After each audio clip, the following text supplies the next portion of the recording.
신약성경 153페이지 요한복음 6장 35절 우리 말씀 같이 한번 나누겠습니다. 한 목소리로 같이 읽겠습니다. 시작. 예수께서 이르시되 나는 생명의 떡이니 내게 오는 자는 결코 줄이지 아니할 터이요 나를 믿는 자는 영원히 목마르지 아니하리라. 아멘. 자, 오늘 우리 함께 읽은 이 말씀 통해서요, 예수로 사네라는 제목으로 은혜를 같이 나누도록 하겠습니다. 자, 우리 오늘 제목 같이 한번 따라해 볼까요? 예수로 살아갑니다. 예수로만 만족합니다. 이것이 우리의 고백되기를 소망합니다. 여러분 혹시 나태주라는 분 아십니까? 나태주. 이 나태주라고 얘기하면 그 태권도 잘하고 노래 잘하는 그 사람 이렇게 생각하실 텐데요. 제가 오늘 말하고자 하는 나태주라는 분은 시인 나태주, 시인 나태주라는 동명이인의 또 다른 분이 계십니다. 그 시인 나태주라는 그 시인께서 지으신 책이 한 권 있는데요. 시의 제목이자 그리고 책의 제목이기도 합니다. 그 제목이 뭐냐면 오래 보아야 예쁘다, 너도 그렇다. 바로 이런 시의 제목, 이런 책의 제목이 있습니다. 오래 보아야 예쁘다, 너도 그렇다. 바로 이런 말씀. 참 울림이 있는 그런 제목이었던 것 같습니다.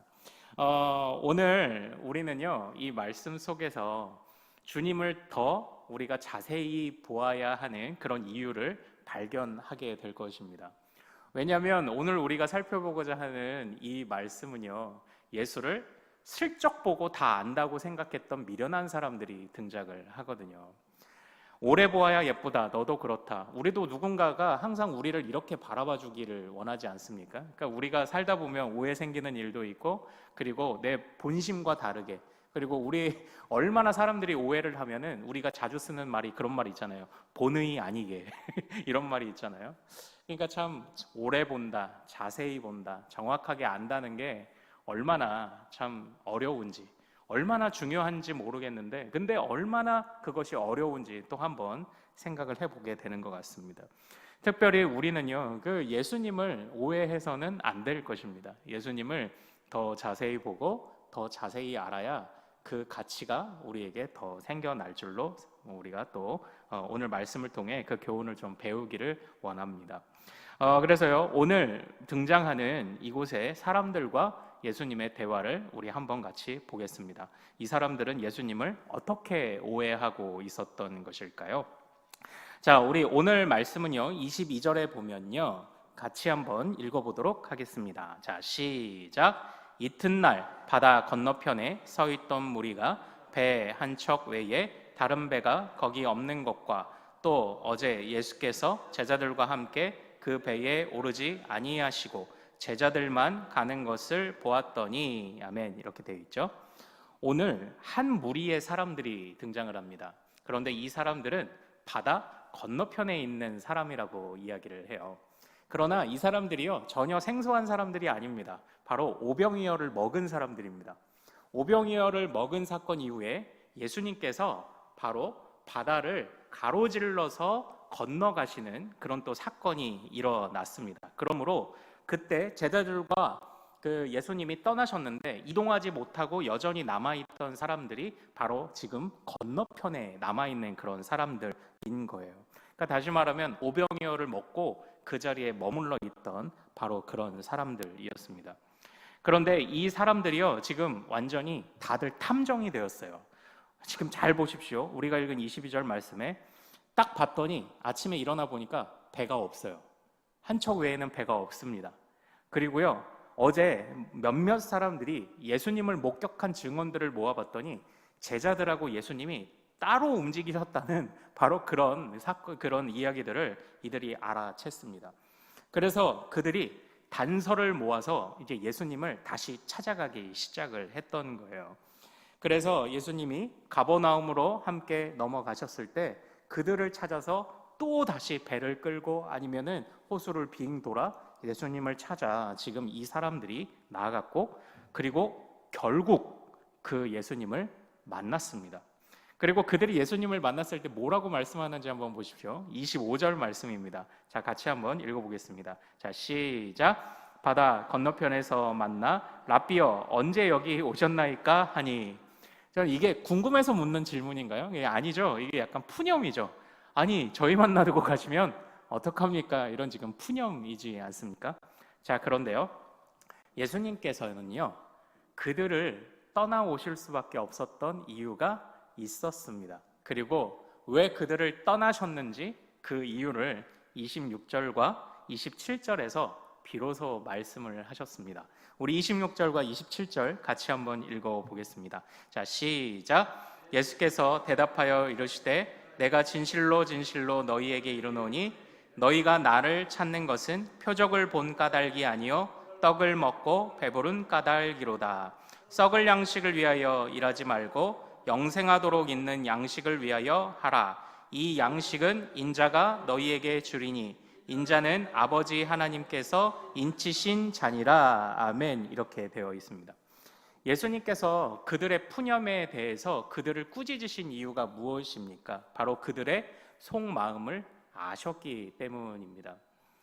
그들의 속마음에는 어떤 마음이 있었습니까? 바로 오병이어의 사건이 끝나고 나서 우리 요한복음 6장 15절 말씀인가요? 15절 말씀에 이렇게 기록되어 있죠. 자기를 억지로 붙들어 임금 삼으려 하는 줄 아시고. 그래서 우리 주님이 그렇게 그냥 훌렁 도망가 버리신 것 아닙니까? 자, 그런데 한번 여기서 우리 재밌는 표현을 하나 보게 됩니다. 너희가 표적을 본 까닭이 아니다 이렇게 말씀하세요. 그런데 그들은요 어떤 사람이라고요? 오병이어를 경험한 사람입니다. 그런데 지금 주님은요 그들을 향해서 너희가 표적을 보지 않았다고 지금 이야기를 하는 겁니다. 이 이야기를 잘 보십시오. 그들은 오병이어를 먹었지만 그 오병이어를 통해 말씀하시고자 하는 주님의 의도를 전혀 알아차리지 못했던 겁니다. 그러니까 표적의 바로 본래의 의미, 믿음이 싹트게 하고 믿음의 방향성을 지시하는 이 표적의 의미를 제대로 깨닫지 못했던 사람들이다라는 거예요. 그러니까 너희가 아무리 하늘의 표적을 주어도 제대로 깨닫지 못하고 너희가 이렇게 나를 다른 마음을 먹고 쫓아왔구나 라고 말하며 지금 꾸짖으신 거예요.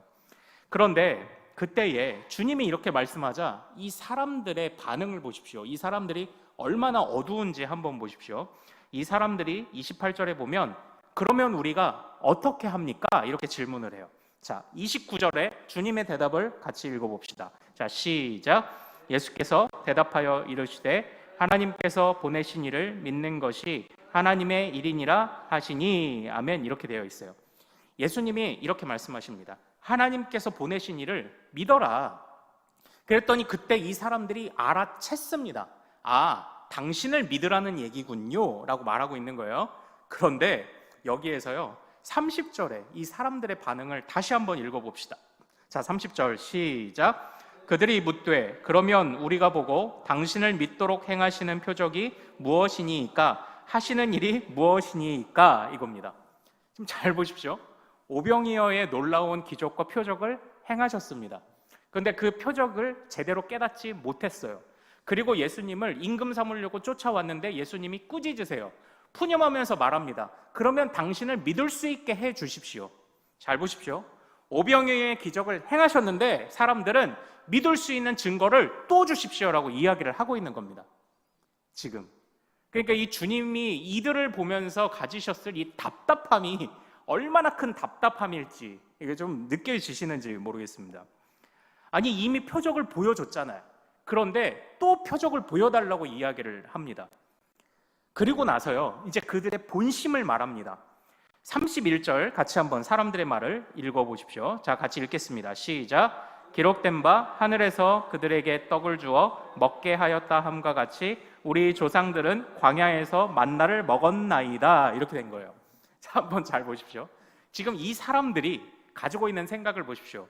아니 오병이어는 알겠고 당신을 믿을 만한 표적을 또 보여주십시오. 예를 들면 하늘에서 내려오는 만나 같은 거, 지금 이렇게 이야기를 하고 있는 거예요. 그러니까 지금 이 사람들은요 예수님이 행하신 이 오병이어의 기적이 놀라운 일인 것 같기는 한데 하늘에서 내려온 만나의 사건과는 비교할 수 없을 만한 별것 아니라고 생각하는 마음이 그 안에 담겨 있는 겁니다. 근데 지난주의 말씀을 잘 한번 생각해 보십시오. 오병이어의 그 사건 속에서 우리가 무엇을 보았습니까? 구약의 그림자를 완전한 실체로서 보여주시는 주님에 관해서 우리가 살펴봤죠. 그래서 우리가 모세가 가장 위대한 선지자다라고 사람들이 인식하고 있었지만 주님은 모세를 능가하시는 하늘의 떡을 주시는 하나님이시다, 이걸 봤고요. 그리고 보리떡으로 먹이시는 것을 통해서 주님은 엘리야나 엘리사보다도 더 뛰어나신 참 선지자이시다라는 것을 우리가 지난주에 보지 않았습니까? 그런데 사람들은요, 나는 그런 거 모르겠고, 당신이 하늘에서 내려오는 만나 같은 거 주시면 내가 믿겠습니다 라고 지금 그렇게 말씀을 하고 이야기들을 하고 있는 거예요. 그러니까 지금 이 사람들을 한번 보십시오. 그러니까 애초부터 별로 믿을 마음이 없었던 것 같습니다. 그러니까 먹을 거나 주시네, 먹을 거 잘 주네, 그러면은 우리가 임금 삼아야 되겠다, 그 마음 말고는 없었던 겁니다. 그냥 우리가 좀 이 사람 추종하면서 쫓아다니면 되겠다 정도지, 성경이 말하는 믿음까지 그 예수님을 바라보고 있지 못했다는 것 아닙니까? 자, 그런데 여기서 예수님이요, 우리가 지난주에 살펴봤던 말씀과 같이 구약에 나타난 그림자를 주님께서 다시 한번 해석해 주시는 말씀을 주십니다. 바로 그게 뭐냐? 우리 32절, 33절 읽겠습니다. 자, 시작. 예수께서 이르시되 내가 진실로 진실로 너희에게 이르노니 모세가 너희에게 하늘로부터 떡을 준 것이 아니라 내 아버지께서 너희에게 하늘로부터 참떡을 주시나니 하나님의 떡은 하늘에서 내려 세상에 생명을 주는 것이니라. 아멘. 이렇게 되어 있어요. 여기서 두 가지가 드러납니다. 너희가 지금 모세와 같은 선지자의 능력을 보이라고 나에게 이야기하는구나. 그러나 똑바로 알아라. 모세가 너희에게 떡을 준 게 아니라 하나님이 주셨다. 지금 이 말 속에서 무엇이 담겨 있습니까? 우리 앞전에서 주님이 계속 말씀하고 계시잖아요. 하나님이 보내신 자, 자신을 지금 계속 하나님이 보내신 자라고 말하고 있는데도 사람들이 믿지 않고 있는 거죠. 사람들은 모세와 같은 사람이 당신이라는 것을 보여주십시오. 그런데 여기에 모세는 그림자고 내가 진짜 하늘에서 온 자야. 모세가 너희에게 만나를 준 게 아니라 하나님이 주신 건데 내가 그 하늘에서 왔어 라고 지금 이야기하며 그들의 삐뚤어진 그림자에 관한 인식을 지금 하나 바꿔놓으셨어요. 그리고 33절 보십시오. 그런데 그 만나가 단순히 너희를 배부르게만 만들어주려고 내려온 만난 줄 아느냐? 그 떡은 하늘에서 내려 세상에 생명을 주는 떡이다라고 이렇게 말씀하고 있는 겁니다. 그러니까 이 부분을 제가 어떻게 설명을 조금 드려볼게요. 고린도전서 10장에 가면 우리 사도 바울이 예수님을 만나고 예수님으로부터 활짝 열려진 구약을 바라보는 사도 바울의 눈 하나가, 그 사도 바울의 구약을 이해하는 그 시선 하나가 등장합니다. 그게 뭐냐면 고린도전서 10장에 보면 이런 말씀이 있습니다. 10장 2절에 모세에게 속하여 다 구름과 바다에서 세례를 받고, 이렇게 말씀하는 부분이 있어요. 이게 뭐냐면 우리가 홍해 사건을 보면요, 광야에서 홍해를 건널 때 이것을 그냥 하나님이 그냥 놀라운 기적을 행하셨대, 이런 거잖아요. 그래서 우리도 이집트 왕자라는 영화를 보면은 거기 노래 가사가 나타나잖아요. 기적이 일어날 거야, 너희가 믿을 때. 바로 이런 얘기를 하고 있지 않습니까? 그러나 단순히 그런 차원이 아니에요. 사도 바울이 바라보는 홍해 사건은 뭐냐면, 자, 바다가 이렇게 있습니다. 그런데 바닷길이 열렸어요. 그러면 사람들이 어떻게 합니까? 바다가 평평하지 않잖아요. 바다에 마른 땅으로 걸어가면 이렇게 내려갔다가 걸어가서 이렇게 올라오겠죠. 그러니까 그걸 만약 저기 멀리서 그 장면을 바라본다고 생각해 보십시오. 그러면 사람들이 바닷속으로 들어갔다가 나오는 것으로 보일 거예요. 이걸 세례라고 본 거예요. 물길을 지나온 것을 세례라고 본 겁니다. 그러니까 홍해 사건이 단순하게 주님이 말과 그 탄자 애굽의 군대를 무찌르셨대 라는 것만이 아니라 그 사건을 통하여 이스라엘에게는 우리는 노예야. 우리가 이전 조상이 믿었던 그 하나님이라는 그분이 계시는데 그건 저기 유다 변방의 신이고 우리는 지금 쫄딱 망해서 그 신이 패배한 거야. 이렇게 생각했던 사람들에게, 아니, 하나님은 천지의 주인이시고 너희를 지금 다시 태어나게 하시는 거야. 이것이 홍해 사건의 중요한 의미였다라고 지금 사도 바울이 말하고 있는 거예요. 그와 비슷하게 예수님이 지금 말씀하신 게 그렇게 새 생명을 얻고 들어갔다가 물에서 나온 자들이 광야에서 살아갈 때 하늘에 만나가 내렸다는 것은 그냥 아이고 그 사막 건널 때 먹을 것도 없고 그러니까 하나님이 줘야지 어떻게, 그 정도 차원이 아니라 우리가 처음 창조받은 인간이 에덴 동산에서 주님께서 동산을 거니셨다라는 표현이 등장하잖아요, 창세기에 보면. 그런데 이 거닐다라는 이 단어가 제가 뭐라고 말씀드렸습니까? 동행하다라는 단어인 거예요. 그러니까 주님이 그냥 어슬렁어슬렁 이렇게 순찰하신 게 아니라 에덴 동산에서는요, 주님이 항상 그의 백성들과 동행하셨던 거예요. 항상 동행하셨고, 그리고 에덴 동산에는 두 가지 나무가 있었죠. 어떤 나무가 있었습니까? 하나는 선악과, 그리고 또 하나는 생명나무예요. 선악과는 뭡니까? 나에게 유일하게 하지마라는 명령을 내리실 수 있는 나보다 크신 존재, 하나님이 계시는구나 해서 하나님의 존재를 깨닫고, 생명나무를 통해서는 내가 하나님께 매일매일 생명을 공급받지 않으면 나는 죽어, 이걸 깨닫는 게 선악과와 생명나무의 의미였잖아요. 지금 주님이 말하자면 다시 그 창조대로 돌아가게 하신 거예요. 세례를 통하여서 새 생명을 처음 부어주셨던 그때로 돌이키신 것이고, 그리고 생명나무를 통해서 끊임없이 하나님이 생명을 공급하셔야만 살 수 있다는 걸 깨닫게 해주시기 위해 만나를 주셨다고 지금 주님이 말씀하고 있는 겁니다. 그러니까 이 만나의 의미는 단순한 떡이 아니에요. 하나님이 매일매일 공급하셔야 살 수 있다라는 것을 깨닫게 해주시는 주님의 징표인 거예요. 지금 이 사람들은 그걸 모르고 하늘에서 지금 쏟아지는 그런 거나 좀 해보시면, 땅에 있는 보리떡 가지고 나눠주는 그런 거 말고 하늘에서 쏟아지는 걸 지금 내 앞에서 보여주면 내가 믿겠다라고 지금 말하는 겁니다. 그러나 주님은 니네가 만나의 의미를 제대로 깨닫지 못하고 있구나. 만나를 주신 것은 주님과 매일매일 동행하며 주님께로부터 생명을 받아야 너희가 살 수 있다는 걸 깨닫게 하시기 위함이다. 그래서 내가 하늘에서 왔고, 내가 오병이어의 기적을 통해서 너희를 먹였고, 그것을 통하여 내가 궁극적으로 하고 싶은 말은 35절 같이 한번 읽어보죠. 우리 35절 같이 읽겠습니다. 자, 시작. 예수께서 이르시되 나는 생명의 떡이니 내게 오는 자는 결코 줄이지 아니할 터이요 나를 믿는 자는 영원히 목마르지 아니하리라. 아멘. 이거예요.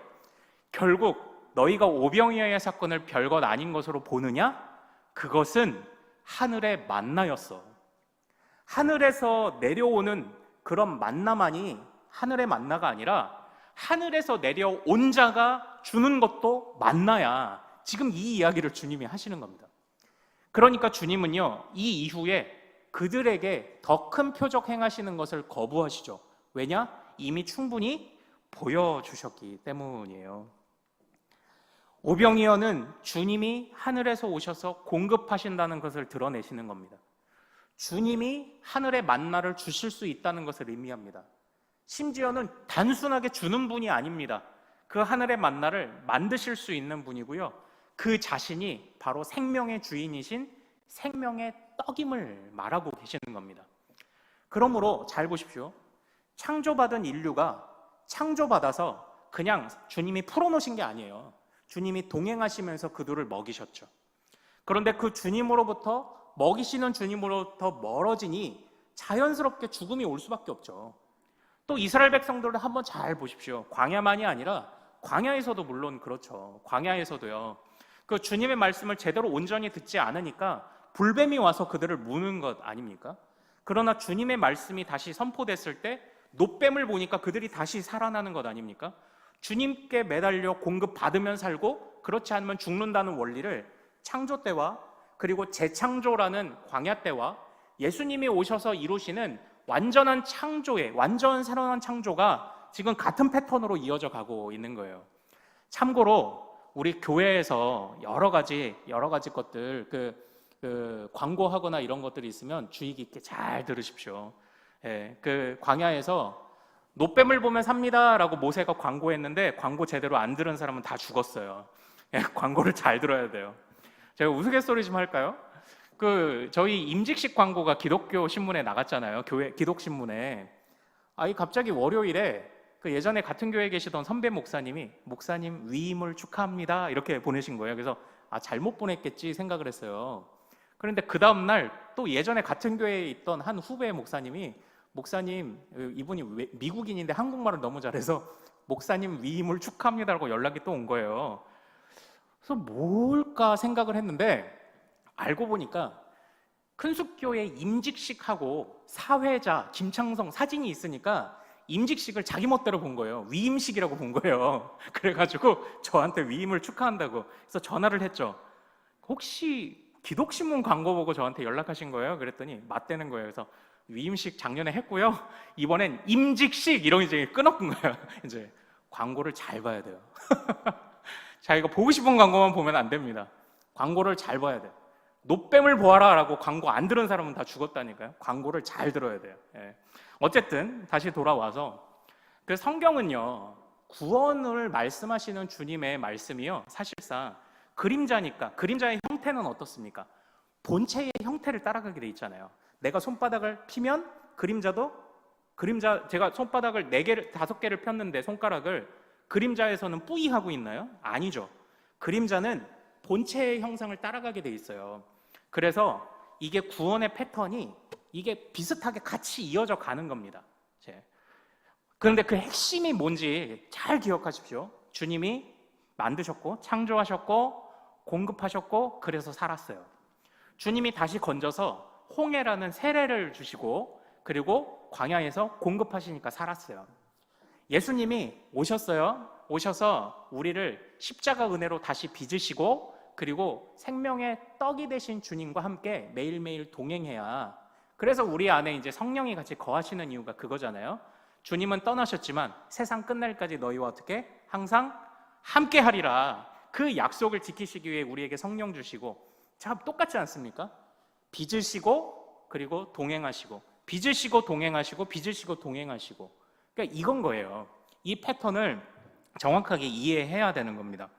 그런데 이 사람들은요, 거기에 관심이 없어요. 거기에 관심이 없어요. 그러니까 주님이 더 큰 표적을 행하실 필요가 없는 거죠. 표적을 줘도 의미를 모르는 자에게, 돼지에게 진주 목걸이를 걸어줄 필요가 없는 것 아닙니까? 그러니까 지금 이 사람들의 문제가 뭔가요? 예수님을 너무 흘깃 봤어요. 예수님을 너무 그냥 잠깐 봤습니다. 그리고 나서 그 예수님의 본심은 제대로 알지 못하고 예수님의 본의와는 다르게 자기 식대로 지금 자꾸 예수님을 해석하고 있는 겁니다. 자기 식대로 예수님을 요리하려고 합니다. 그러니까 자꾸 주님이 떠나시죠.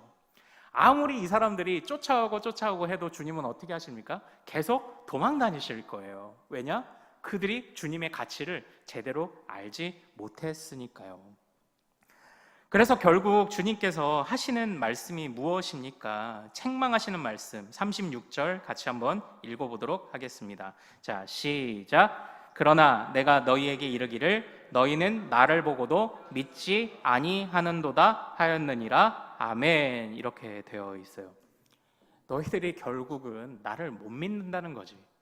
내가 하늘의 표적을 준들 너희가 믿겠느냐라는 그 한탄을 지금 주님이 하고 계시는 겁니다. 정말 이 모습을 보면서요, 우리가 주님을 흘깃 보는 것이 얼마나 참 문제가 있는가, 그리고 우리가 주님을 정확하게 알아가는 것이 참 얼마나 중요한가를 다시 보게 됩니다. 우리는 주님을 믿는다라는 것을 사랑한다고 표현을 하잖아요. 우리가 모르는 것을 사랑할 수가 없어요. 우리가요, 이렇게 같은 부부도 살아갈 때요, 이 부부에 대해서 안일함과 나태함이 생기는 순간 부부관계가 굉장히 서먹해지기 시작합니다. 그런데 참 보십시오. 주님이 우리의 인생을 얼마나 다이나믹하게 디자인하셨는지를 한번 보십시오. 우리의 인생이라는 것이요, 단순하게 우리가 계속 어린 시절에만 머물러 있나요? 아니요. 초등학생이 되고 중학생이 되고 성년이 되고 취직하고 또 시집 장가가고 또 점점 나이 들어 늙어가고 우리의 인생이 항상 변화가 있어요. 또 단조로울 만한 인생 가운데 자녀가 태어나면 또 그 자녀가 태어나고 자라고 초등학교, 중학교, 고등학교 가고 이렇게 그 모습들을 보면서 다양한 환경 속에 주님이 우리를 밀어넣으시죠. 주님이 우리를 굉장히 다이나믹하게 지으셨습니다.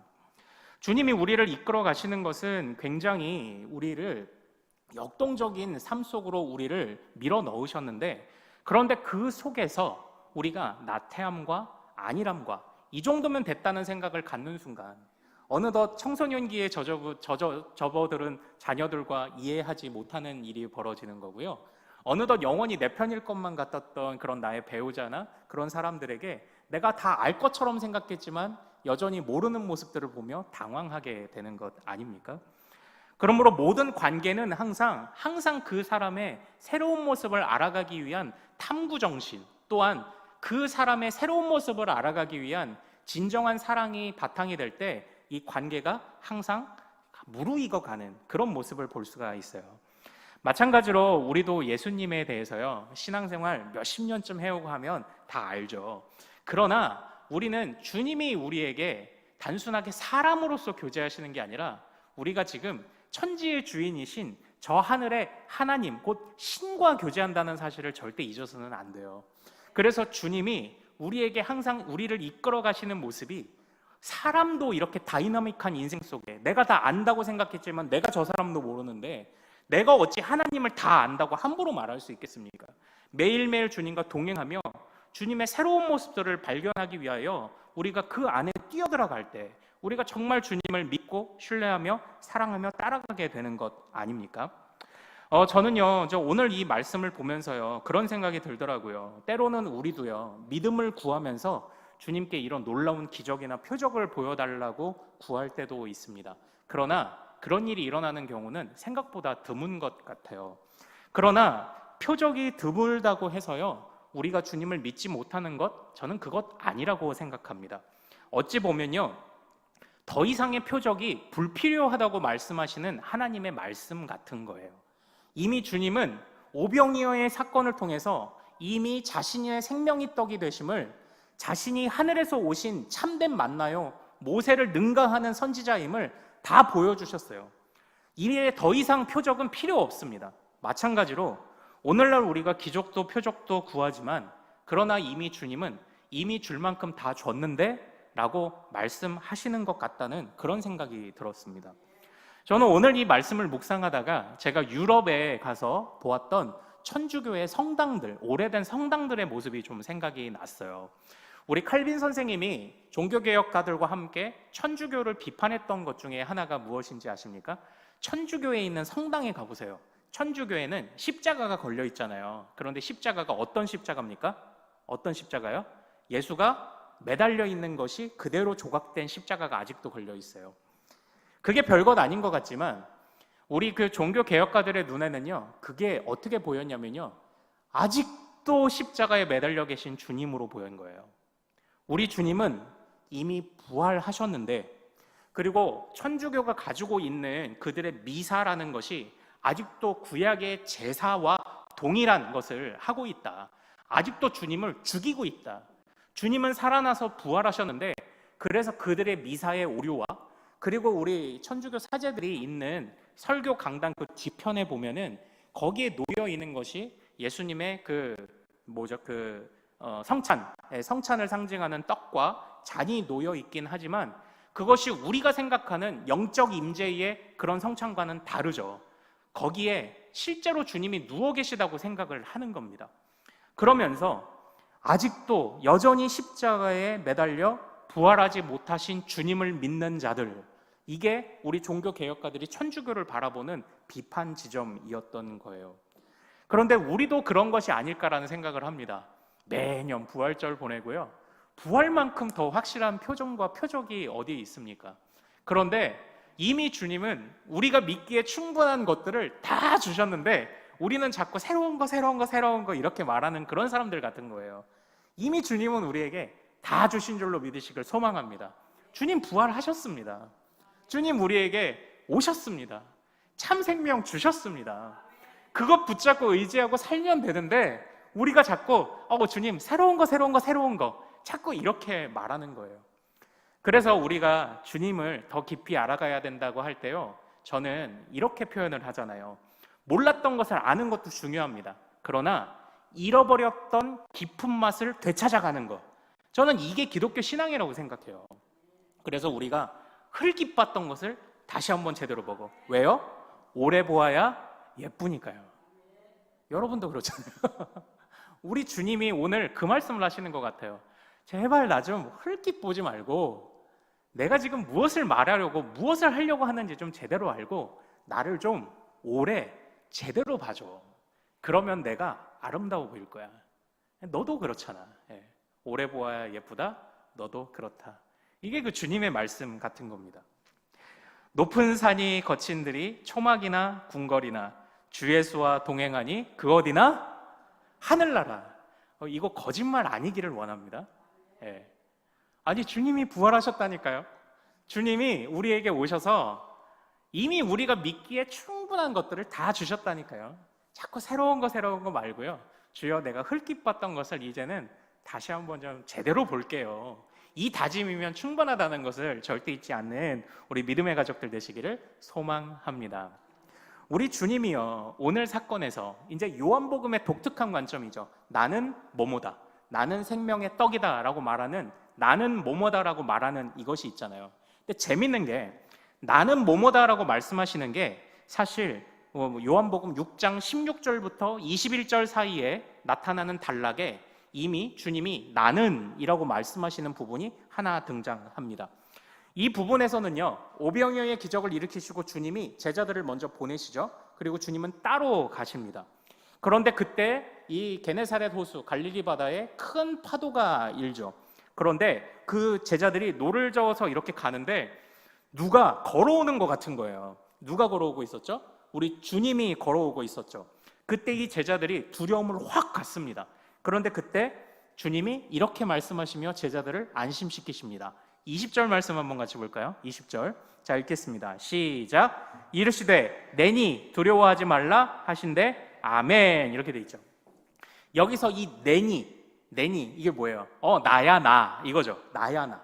사랑하는 여러분, 이 나야 나라는 표현이 이미 구약에서 한 번 나왔었어요. 언제 나왔을까요? 기억하십니까? 주님이 나야 나라고 말씀하신 적이 있었습니다. 우리 믿음의 선배들은 이 부분을 보면서 무엇을 떠올린지 아십니까? 바로 모세를 떨기나무 불꽃 가운데 찾아오신 주님을 떠올렸어요. 떨기나무 불꽃 가운데 찾아오신 주님이 뭐라고 말씀하십니까? 나는 스스로 있는 자니라. 근데 그거 아시죠? 나는 스스로 있는 자다. 이게 영어로 어떻게 번역되죠? I am who I am. I am that I am 아니면 I am who I am으로 번역되죠? 그 번역하면 뭔가요? 나는 나야. 이거죠. 나는 나야. 나는 스스로 있는 자고 나는 나를 내 자신 외에는 나를 설명할 수 있는 것이 없어. 그러니까 지금 가장 높으신 주님 자신을 드러내신 거잖아요. 그런데 이 제자들이 그 걸어오시는 주님을 보면서 깜짝 놀랐을 때 우리 예수님께서 나야 나라고 말씀하신 이 부분에서 우리 믿음의 선배들은 바로 모세를 떨기나무 불꽃 가운데 부르셨던 그때의 그 주님을 떠올렸어요.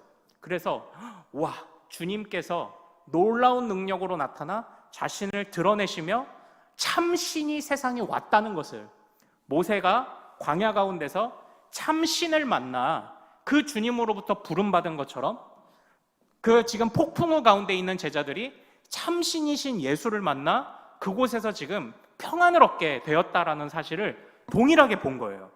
그래서 여기서 나야 나라는 이 표현에 아주 그 가치와 중요성이 드러나고 그 이후부터 이제 예수님이 바로 나는 뭐뭐다라는 말씀을 시작하시는 거예요. 나는 생명의 떡이다. 나야 나 생명의 떡. 그 말씀을 우리 주님이 지금 주고 계시는 겁니다.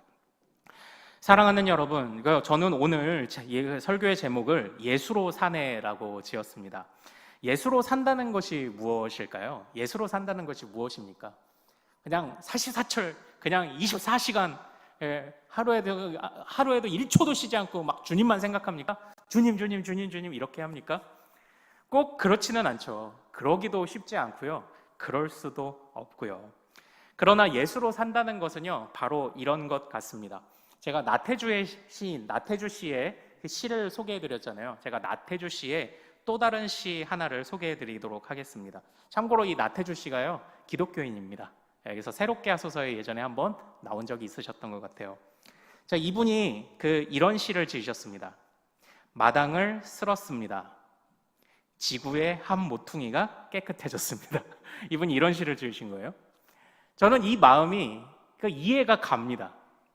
내가 마당을 쓰는 일은요, 별것 아닌 일이죠. 그런데 내가 마당을 쓸었더니 지구의 한 모퉁이가 깨끗해진 거예요. 바로 무엇입니까? 내가 하는 일은 내가 하는 일이 아닌 거예요. 주님의 역사인 거죠. 나를 통하여 이루시는 주님의 역사가 있는 거죠. 나 하나쯤이야 라는 세상 가운데 내가 순종했더니, 내가 마당을 쓸었더니 주님이 나를 통하여 이 세상을 변화시키는 역사를 시작하십니다 라는 그 마음이 이 안에 담겨 있는 것 아닙니까? 예수로 산다는 것은요, 우리가 24시간 60분 내내, 60초 내내 예수 예수 부르짖는 것만을 의미하는 건 아닙니다. 때때로 우리의 삶은 예수가 뒤에 감춰지기도 하고요, 드러날 때도 있습니다. 그러나 중요한 것은요, 우리 같이 한번 따라해 볼까요? 우리 주님의 능력이 이미 시작됐음을 아는 것, 이게 예수로 사는 것 같아요. 주님이 지금도 역사하고 계시다는 사실을 우리가 신뢰하지 않으면 내가 마당을 쓰는 행위, 그것 하나가 무슨 의미를 갖겠습니까? 우리 주님의 역사가 지금도 이루어지고 있다는 것을 믿지 않는다면 우리의 예배가 무슨 소용이 있겠습니까? 그러나 주님은 오셨고 죽으셨고 부활하셨습니다. 더 이상 더 큰 표적이 필요 없을 만큼 주님은 우리에게 보여주실 만큼 다 보여주셨습니다. 그리고 주님은 지금도 살아계시는 줄로 믿으시길 소망합니다. 주님은 살아계십니다. 그렇기 때문에 지금 주님이 나와 동행하시는 거예요. 그래서 우리 주님의 능력이 시작되었기 때문에 예수로 산다는 것은 지금도 주님이 나를 통해 역사하시며 세상을 고치고 계십니다라는 것을 신뢰하는 겁니다. 그게 예수로 사는 거죠. 그래서 우리의 인생에 하나하나가 의미를 갖는 거예요. 하나하나가 의미를 갖는 거예요. 우리가 마당을 쓰는 행위가 주님이 만드신 지구를 깨끗하게 하는 행위이고요, 우리가 오늘 자녀에게 먹이는 그 밥 한 술이 미래의 주님의 일꾼들을 길러내는 위대한 역사를 만들어내는 것입니다. 그냥 그것은 되게 보잘것없는 것이지만 주님의 능력이 시작되었음을 믿는다면 주님이 나를 통해, 우리를 통해 그분의 일을 하실 것을 기대한다면 모든 삶이 의미가 있는 거죠. 이게 예수로 사는 것 아닐까요? 그러니까 이겁니다. 예수로 인해서 나의 삶이 의미가 생겼습니다. 나의 삶이 중요하다는 걸 알았습니다. 마당 하나 쓰는 것도, 그리고 자식 하나 한 숟갈 먹이는 것도. 죄와 사망으로부터 자유하게 하신 주님, 모든 것을 망치던 내가 이제는 주님이 나를 변화시키셔서 죄와 사망으로부터 나를 변화시키시고 새롭게 하시고 자유롭게 하셔서 이제는 내가, 모든 것을 망치던 내가 이제는 모든 것을 바로 세워가는 손이 되게 하셨고, 이제는 헛된 길을 가던 나의 발걸음이 이제는 주님이 기뻐하시는 발걸음이 되게 하셨고, 이전에는 사람들과 다투던 나의 입술이 이제는 사랑과 화평을 전하는 입술이 되게 하셨고, 우리의 삶의 작은 것 하나하나가 다 이렇게 의미를 가져간다는 것, 바로 그것이 예수로 산다는 것 아닐까요? 예수가 우리의 모든 인생에 바로 의미를 던져주시는 바로 그런 하나님이시오 주인이심을 믿는 것, 그게 예수로 산다는 것 아닙니까? 그러나 사랑하는 여러분, 우리가 이 마음으로 살기를 원합니다. 그래서 더욱 우리 예수님을 자세히 보아야 합니다. 흙이 나는 것으로 만족하지 않고 우리가 예수님을 더 자세히 알고 정확히 알며 나의 삶을 하나하나 의미 있게 하시는 주님을 오늘도 신뢰하며 달려가는 우리 모든 믿음의 가족들이 되기를 소망합니다. 우리 같이 기도하며 나아가기를 원합니다. 이전에 기억하십니까? 우리 믿음은, 우리 요한복음을 시작하며 뭐라고 말씀드렸습니까? 그가 그 성부 하나님과 같이 계셨다, 함께 계셨다라는 말씀을 통해서 믿음은 같은 곳을 바라보며 나아가는 것이라고 말씀을 드렸습니다. 보라, 세상죄를 지고 가는 하나님의 어린 양이다 라는 세례 요한의 말씀을 통해서 이 세상은 어린 양을 필요로 하는 세상이다. 그리고 그 세상 가운데 어린 양이 오셔서 케세라세라, 일어날 일을 반드시 일어나게 하실 것이다. 바로 이 말씀을 우리가 보지 않았습니까? 이것이 믿음이라고 보지 않았습니까? 자, 우리 사랑하는 큰숲의 모든 가족 여러분들, 저와 여러분이 이 시간 우리가 이 마음으로 다시 한번 같이 기도합시다. 주여, 내가 이미 주님이 충분히 주신 말씀과 능력과 또한 우리에게 주신 은혜와 성령으로 인하여 우리의 믿음이 더욱 자랄 수 있도록 도와주옵소서.